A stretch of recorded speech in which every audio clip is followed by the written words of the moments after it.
मी आशिष लोंढे, जिल्हा साधन व्यक्ती, महाराष्ट्र राज्य सामाजिक अंकेक्षण पारदर्शक सोसायटी मंत्रालय मुंबई अंतर्गत आपलं नांदेड तालुक्यातील अर्धापूर येथे संपूर्ण 39 ग्रामपंचायती सामाजिक अंकेक्षण इथे पार पडलेले आहे. तो कालावधी आपण 30 नोव्हेंबर ते 1 जानेवारी या कालावधीमध्ये आपण सामाजिक अंकेक्षणची प्रक्रिया इथे 4 टप्प्यामध्ये पूर्ण केलेली होती.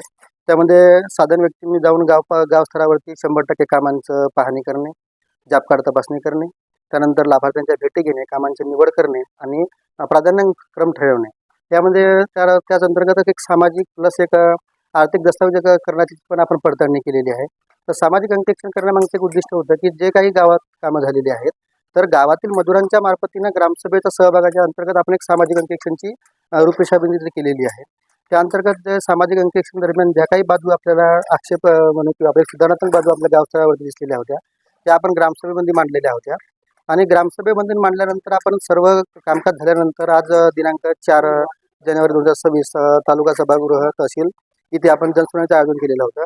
त्यामध्ये BDO साहेब, तहसीलदार साहेब प्लस यंत्रणेचे सर्व पदाधिकारी, अधिकारी प्लस अंमलबजावणी अधिकारी, त्यानंतर नरेगाचा सर्व स्टाफ प्लस सर्व ग्रामपंचायत अधिकारी, रोजगार सहाय्यक, सरपंच किंवा गावातील जे काही पदाधिकारी आहेत ते आज इथे उपस्थित झालेले होते. त्यामध्ये आपण ज्या काही ग्रामस्तरावरती ज्या काही आक्षेप किंवा सुधारात्मक बाजू होत्या त्या आपण इथे वाचन केलेले आहेत.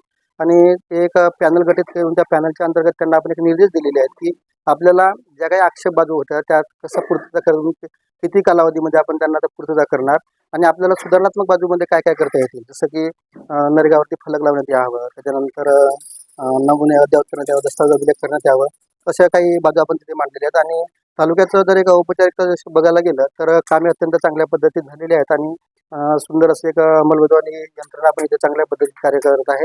आणि नरेगा स्टाफ पण कामाप्रती एक आपलं एक आत्मविश्वासानं किंवा आपुलकीनं एक इथे कामकाज करते वेळेला आपल्याला इथे दिसून आलेली आहे. उद्देश म्हटलं तर शासन म्हणतोय की एखादं कामकाज झालं तर त्या कामकाजाला आपल्याला 6 महिन्यातून एकदा सामाजिक अंकेक्षण होणे अपेक्षित आहे. तर गाव स्तरावरती कामकाज होते वेळेला गावातील जे काही मजूर असतील त्या मजुरांच्या अंतर्गत त्या जो काही व्यक्ती कामकाज केला त्यांच्या अंतर्गतच तो आपलं सामाजिक अंकेक्षण हे एक सामाजिक अंकेक्षणाचे मूलभूत एक विषय होतं. त्यामध्ये आपण ग्रामसभा होते, ग्रामसभेला आपल्या ज्या काही बाजू दिसतात त्या आपण त्या ग्रामसभेमध्ये आपण त्या मांडतोय. ग्रामसभा मांडल्यानंतर ग्रामसभेमध्ये एक मजुरांचं एक अध्यक्ष म्हणून तिथे नेमणूक केल्या जाते. तर ते सर्व करते वेळेला ज्या काही आक्षेपाच्या बाजू म्हणून किंवा सुधारात्मक ज्या बाजू असतात किंवा काही निर्देश असतात तर त्या बाजूवरती आपण गावामध्येच आपण ते जे काही विषय असतील ते आपण सोडवण्याचा प्रयत्न करतोय आणि त्याच्यामध्ये काय सुधारणा करता येतील आणि त्याच्यामध्ये ट्रान्सपरन्सी कुठून येणार आणि चांगल्या अंमलबजावणी कसे बळे होईल यासाठी आपण शासन स्तरावरून हा एक सामाजिक अंकेक्षणचं एक हे आहे.